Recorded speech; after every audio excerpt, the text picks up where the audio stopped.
Hey everybody, welcome back once again to season 2 of People Talking from Social Distance. I have another great guest today. I was thinking about how to make this intro, and the idea I kept coming back to was something from one of my favorite novels, English Teacher, who'd have thought, Cat's Cradle. And there's this idea in there of something called a karas, and your karas is like the people whose orbit you are in. And it's not always necessarily like positive or negative, it's just there's people that you're drawn to. And I think today's guest is a great example of that. So I'm super excited to talk today with Carolyn Hoeve. Thanks, Greg. Same here. You're definitely in my orbit for whatever reason. We're circling around each other. Yeah, I'm glad that you have the same thought about that, because I was really thinking, and it was like there's just something like whenever we talk, it's like that was nice. Yeah. That's just a nice thing. So I'm glad you're here today, and I'm glad you're taking part in this little social experiment we've been doing. Yeah, thank you for having me.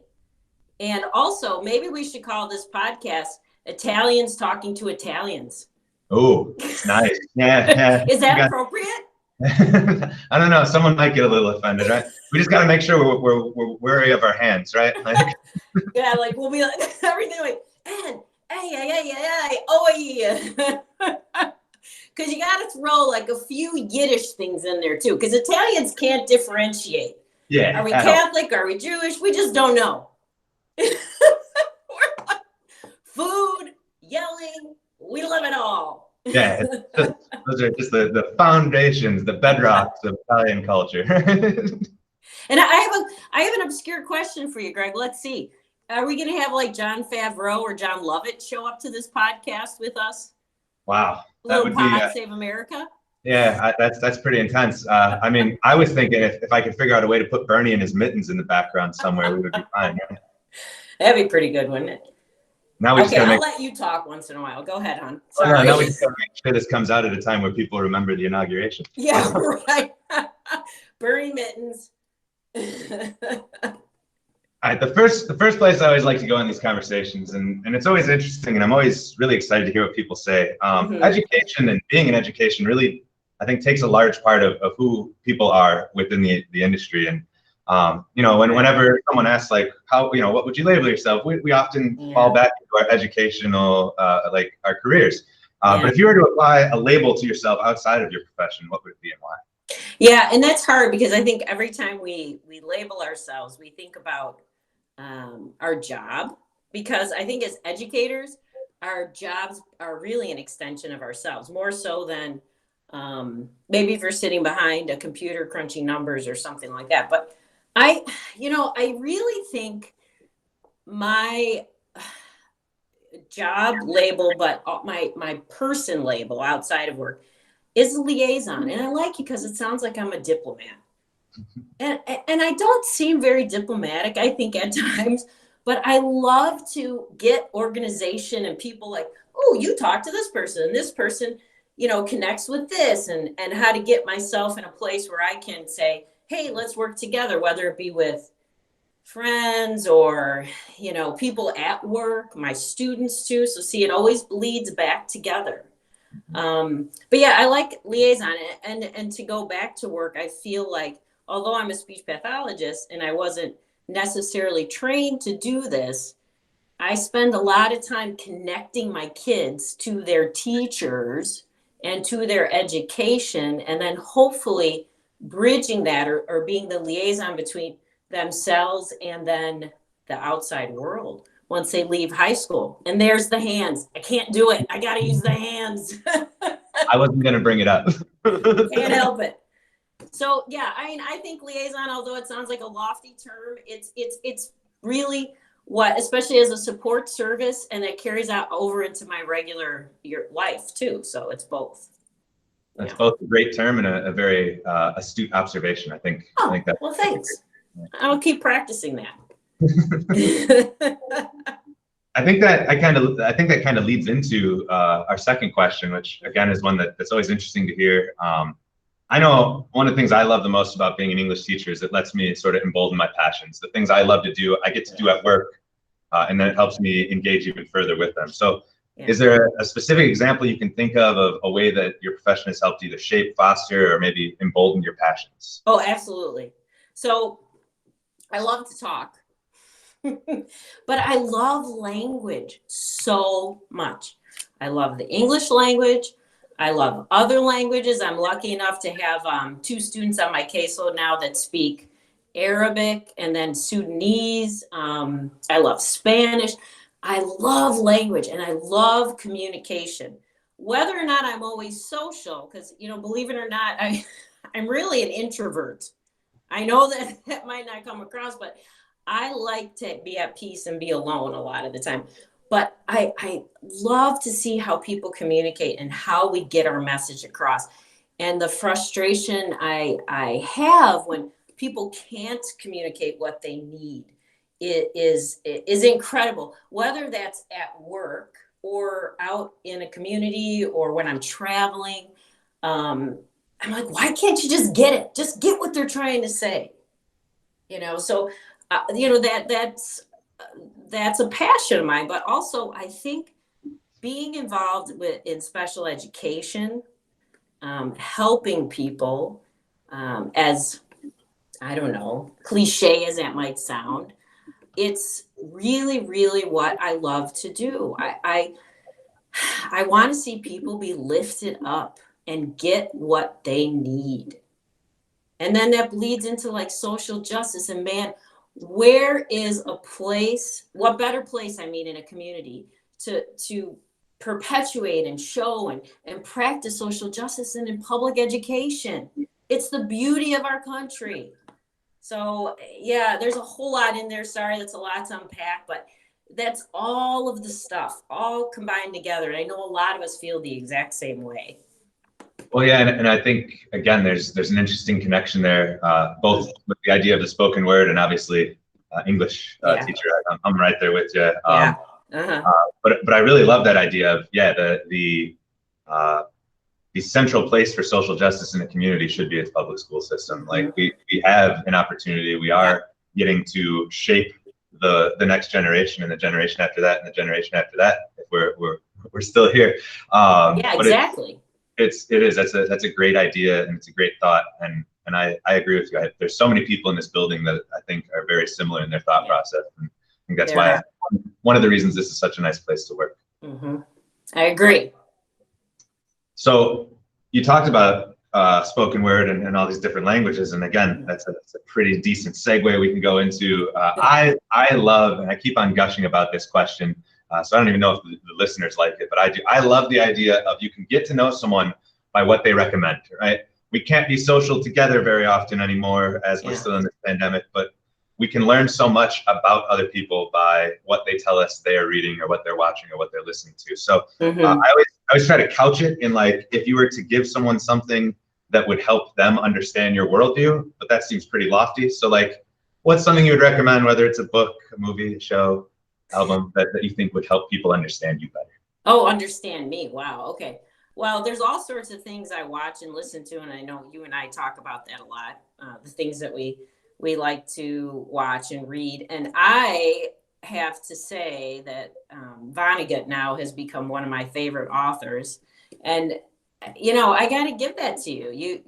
I Slaughterhouse-Five is just an incredible novel. So I just read that. I have to say that if you want to go far back, like with albums and groups and music has had the biggest impact, I think, on me more than books, although I love to read and I love to watch TV. I'm like a champion at laying on the couch watching Netflix. It's pretty sad. But if there was Olympics for that, I'd win. And eating popcorn at the same time. But, the band U2 and not their first album, because that's not their first, but their like big hit, I guess, was War. And that album came out when I was 13. And I still go back to that album and how much it impacted me in the sense like, oh, like people think like that? Oh, because that was about the first time I went to DC with my parents was about 11, 12. And I remember being in the mall there, and there was all these protesters, and Amnesty International had a booth, and I went, oh, okay, oh, that happens to people? Like I couldn't believe it. And then an album came out about that. And then every sort of big event in my life, U2 had an album that coincided with that. I mean, it's ridiculous. You talk about an orbit, and I know I probably sound like I'm in a fandom right now, but and Joshua Tree, and you know, it had this underlying theme of death, but also America. And my dad was very ill and dying at the time that album came out. So that album means so much to me. So I mean, if you look at music in terms of how it might speak to somebody about me, that band has a lot of connection to me and the words that they and music that they put out. Yeah, and I think that's something that a lot of people always seem to forget about U2 is like, yes, stadium rock, huge shows, huge production, but like there's a lot of social justice in a lot of that music. Yeah. Like there's a lot of deeper meaning. Whether you're a fan of them or not, like you can't deny that they take on big issues and don't walk away from the stuff that's wrong in the world, and that's really impressive. Yeah, that's very true. And also, you know, I was raised Catholic and went to Catholic school, and that underlying religious theme that they have, I could connect to it because that's what I was educated in at the time. So it resonated with me, and it still does, even, you know, from All That You Can't Leave Behind and their newer albums. Even it doesn't hold sometimes as much weight, but I get what they're saying. Well, and I think older than me. Well, and that's the thing too, though. Like some of the bands that I really love, you know, they're 20, 25, 30 years into their career, and a lot of the fans are like, well, how come this isn't the same? It's like, if you're expecting the same album from the Wu-Tang Clan when they were 20 as when they're 50, you're not really getting the way this works. Like, so I do think. Speaking of that, I'm sorry to interrupt you, but talk about the evolution of a band. I know this is crazy, but I have to recommend this to people since we're talking about it. The Bee Gees documentary on HBO, unbelievable, unbelievable. And I know that we're like, oh, the Bee Gees, really? But yeah, I mean, oh my God, those guys were so talented, and the evolution of their music, and also the idea of disco and how disco was born of that like street scene in New York with gay culture, and then just the dance culture and African American community and R&B is so interesting. Yeah, well, so I highly recommend that to people. And again, vocal harmonies, right? You might not like their music, but right. there's a lot of skill there. Like, the talent is undeniable, and actually the music. I mean, the songwriting it's incredible. I didn't realize their value, so yeah, it's a big recommendation from me. The Brothers Gibb. Yeah.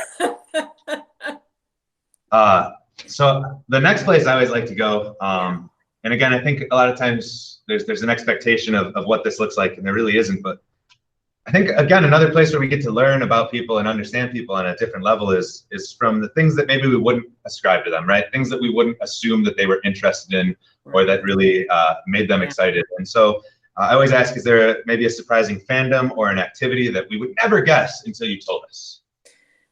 Yeah, I think I thought about this too, because, you know, when you think about it, my people who know me think it's really interesting that I did theater, and I had an agent, and, you know, all that stuff back in the day. And I don't think that's that great. I mean, I don't think it's that interesting, but people think it's cool because I saw like Steve Carell was there at Second City when I was there, and Tina Fey and all those people, and I'd go to the restaurant bar with them, and they were just people doing improv, and I thought it was pretty. And I had it, like I said, I had an agent. I saw Kevin Bacon, and so now you can be 1 degree from Kevin Bacon. That whole thing was just a setup for a Kevin Bacon joke. All right, it's true though. You know the weirdest thing about him? It was so interesting because between every take, he would do push-ups, like to pump himself up. He was the nicest guy. I don't mean any of this negatively. His jeans too. He walked by me and he's this big, and I'm like, I think he got those at the Sears Boys department. They were so little. I saw Regina King too. I was a featured extra. So that's the thing when you have an agent. A lot of times, I mean, you don't get a part. You go read, and then they're like, well, you can be a featured extra. But Regina King also, she's a lovely person. There's little munchkin people. They really are. Don't let it fool you. That's why I want all the women to know when they're like, oh my God, that actress is a size 2. Well, that's because she's this big. I can pick her up and put her in my pocket. They say the camera adds 15 pounds. Maybe it's also like 6 inches or 8 inches as well. So, I mean, that is one thing I did in a part of my life. And I remember like going to like a Rolaids commercial or something in Chicago. And I went, I don't care if people buy Rolaids. I'm not going to do this. I don't care. I went and I read and I was polite to everybody. And also the weird thing is when you audition, and I'm sure I know I'm not the only person. I'm sure there's other people. Well, Eric's not here to talk about Eggleston because he did the same thing. But you go and you audition and you do your monologue or whatever, read the sides, they give you the script. And then nobody says anything to you. And they don't even say hi. You walk in the room, I'm like, hi, everybody. And they don't answer me. And I just do it on purpose. What is this? This is not how people interact with each other. If you don't like me for the job, just don't hire me. But don't be mean. Yeah, it wasn't my kind of world. It wasn't my world to be in. And I didn't try very hard. And I also had a child at home. And, you know, I just did theater then at Kish College for about 6 years. Wow. I was out there doing at the community college theater. And then one of the professors saw one of my performances. I don't think really anybody knows this, but asked me if I wanted to join their MFA program. Huh. And I said, I already have a master's degree. I don't want to go to school anymore. I did go over an interview, you know, with the grad person who wanted to interview me, and she didn't show up for the meeting. She sent her assistant. Doesn't that sound like so cliche, artist? Yeah, She sent her assistant. I go, you sent your assistant. You're a professor at Northern, and you have to send your assistant? No, I'm not coming here. No, thanks. That sounds very similar to what I've experienced in publishing with stories and stuff like that, where, you know, you send in your stuff, they want a cover letter, which is hilarious. It's like half the cover letter is like, where else have you been published? And it's like, well, I'm trying to get published. So like, you're only letting people who have already been published. So how do new people, it's the Glengarry Glen Ross thing, right? Yeah, like, exactly. How do we get the better leads if we can't sell anything to begin with? But it's another thing where there's like that impersonal, like, you know, you'll send stories to the New Yorker and they're like, well, if you don't hear from us in 3 months, then we don't like you. And it's like, okay, cool. Yeah. Thanks for the feedback. Yeah. I mean, it's this idea of somebody having power, you know, and they like that power. And not to get too, you know, esoteric about the whole thing, but you know, that's why people publish things themselves and put themselves out there, because you know, you're really it's the whim of the person. Mm. It doesn't really mean you're good or bad. Yeah. It's the whim of who finds you, being at the right place at the right time, that kind of stuff. And you're right. You don't need that validation, but at least be polite about it. Right. But you could let me know why you didn't like my story. Yeah, even exactly. If it's right? Just let me know what I didn't do well enough. That's all I'm asking for. All I'm asking. I'll publish you. Maybe it's the English teacher mind, right? Like, I got to give feedback on bad writing. Like, just give me some feedback on some bad writing. That's all. It is, because we're teachers of the world. And we don't know why other people don't think like that. Uplift. Yeah. Don't knock down. Right. Well, and that's a going back to the whole comedy and Second City thing, right? Don't punch down in comedy, right? Never punch down. No. Always punch up. You always punch up. Yeah. You never go down low. You know, you gotta raise the bar. And the rule of 3. Yes. Yes, and. Yes, and. Yes, and. Don't say no. Don't say no. What a way to shoot something down if someone's like, I'm walking down the street to catch the bus. And you go, no, you're not. Where does the scene go? No place. I don't believe you. That is not yes and. Right, right. But you can use that in life too, right? Oh, for sure. Yeah, 100%. I have often thought I would be decent at improv, but I'm too lazy to actually go and do it. So You would be. thank You you. can do it when you retire. There you go. Yeah, yeah. It's weird that we've gone this long with all the Italianness going on and not talked about food. So we've got to talk about food. We got to talk about food. I think yeah. I would usually go either favorite food or favorite restaurant. I'm excited to hear what you have to say for favorite restaurant, because I always write these down, like places I need to go. So. Oh my God. The best restaurant I have ever been to was Nobu in New York. Okay. Oh, I can't even. And my husband even talks about it. And nothing, he doesn't get too excited about anything except tools and fixing things.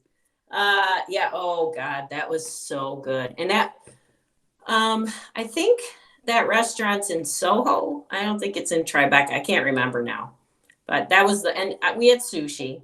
And I'm sure it cost $1 million. I can't remember. But that was the most amazing restaurant I've ever been to. Right on. And I've been lucky because my friend, I grew up in Chicago, and my friend is good friends with one of the restaurateurs there. And I went to Girl and the Goat, and I didn't like Girl and the Goat that much. Too much bacon. Yeah. my one buddy. What's with all the bacon?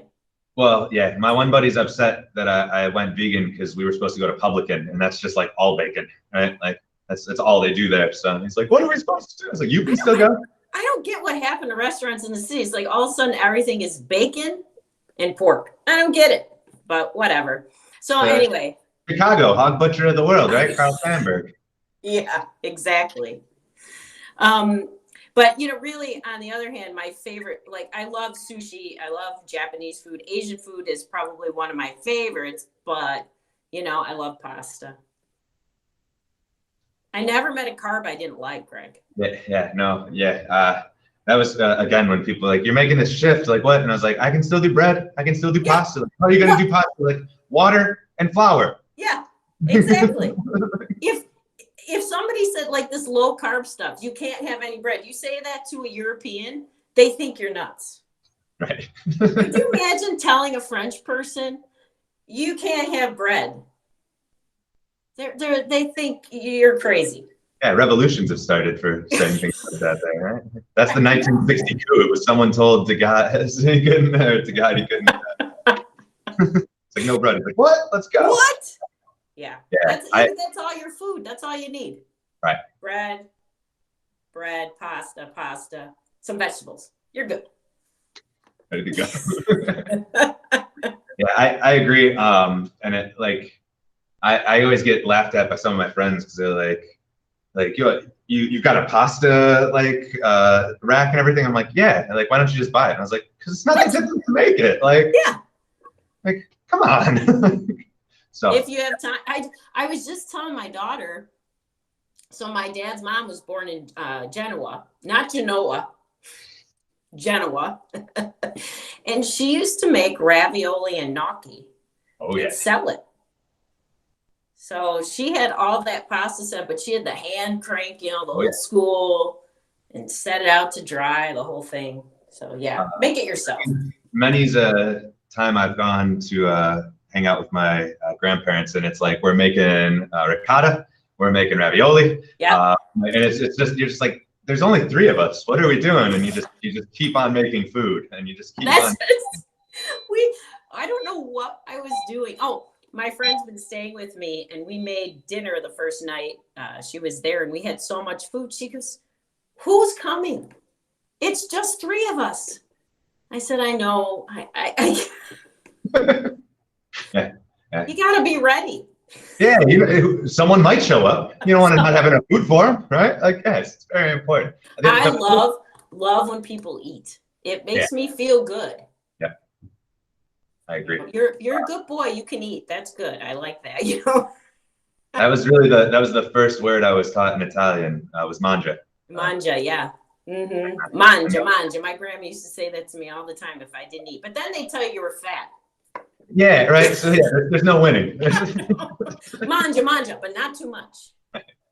Well, and you can imagine, I mean, but my brother's a steel worker, right? So they love him, and then they're like, "What do you do?" And I was like, "Oh, I'm a teacher." And they're like, "Ugh, why don't you get into real estate, get a real job?" And I'm like, "Thanks, guys." That is so well. My family thinks anybody who, like, any woman is a teacher. That's it. I mean, because they're older. And like, well, I do work in a school, and my mother was a teacher, my dad was a college professor. I said, yeah, teaching is very noble. I am not. I couldn't be a teacher. I can't do what you guys do. I said, I'm a speech pathologist. Oh, so you're a teacher? Said, yeah. No, I'm not. Yes. Moving on. Yes, I'm a teacher. Yeah, that's fine. Just whatever you think is fine. That's okay. The last question I'd like to ask you, and this has been awesome. So again, I want to thank you for your time. Oh, thank you. Whether or not anyone else watches it, at least we had a good time with this. We had a good time, and you gave me I give you credit for letting me have an open system to talk. You never know what's going to come out. So I think that sets up the last question really well. I've always loved the idea of having a theme song. I love music. I'm listening to music almost constantly. Yep, me too. Whether it's here or whether I'm at home confusing my neighbors as I go from like classical to hardcore hip hop and everywhere in between. But if you had a theme song, there's two parts to this. If you had a theme song, what would it be? And then the second part of it is, would you want everyone else to hear it, or would it just be for you? Yeah, that's such a good question. And I told you I was going to think about it. And the first thought came to my mind, this is not going to be my song, but do you have the time to listen to me whine about everything and nothing all at once? I am one of those melodramatic fools, neurotic to the bone, no doubt about it. Yeah. Basket Case from Green Day. Mm-hmm. That's not my theme song, although it resonates with me on days. I would say it's probably Seether from Veruca Salt.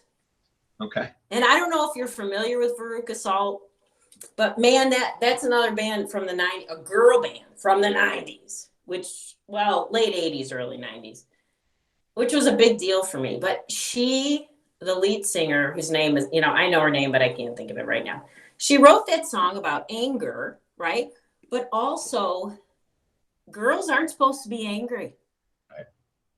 Not to go all women stuff on you, but it's got a lot of layers to it, and I feel that so she says, I can't stop the seether. I can't feel or see her till I'm foaming at the mouth. And it's true. You get so angry and this stuff just flies out of you. And it just reminds me of, I don't know, dealing with things in life on a daily basis and keeping it inside and not letting it all blow. That sounds so negative, but I don't mean it in a negative way. It's more like just emotional regulation. Right. And I don't think anyone's going to hold it against you with the last year, right? Yeah, exactly. And that's probably why that song came to mind. It's it kind of cracks me up at the same time. And I do mean it sort of tongue in cheek. But yeah, because I do get frustrated pretty easily about things. But Basket Case is another good one. That has a negative connotation to it when you say you're a basket case, but you're not really a basket case, just taking it all in. I'll go, you got to go all women's stuff, I'll go all philosophical. If you're going from Michel Foucault, you would say basket case, and the idea of insanity is just something that's been superimposed over society and has no negative connotation. I have to agree with that. And the same with anger. It's okay to be mad. It's okay if you're a woman and you say, and we see it now more, I think we can see it with our students. It's okay to say how you feel. You don't have to act like you're all lovely and sweet and precious and rainbows. And I think it was South Park or one of those awful shows that I think are funny, but is funny, that there was a girls group and it was called like the Sparkles. The rainbows and the sparkles. And I like sparkles, but sometimes, things get me angry. Well, that seems like the best place to end the conversation. You go with what you got. That's that seems good. I just want to again thank you for taking some time and for being here with us. I enjoyed the heck out of this. So thank you. Me too. Hey, maybe we should talk again sometime. Just in the hall. Oh, as long as we're socially distant. Ba-dum-bum. Until I'm half vaccinated. Same here. Half vaxxed. Yeah, half vaxxed.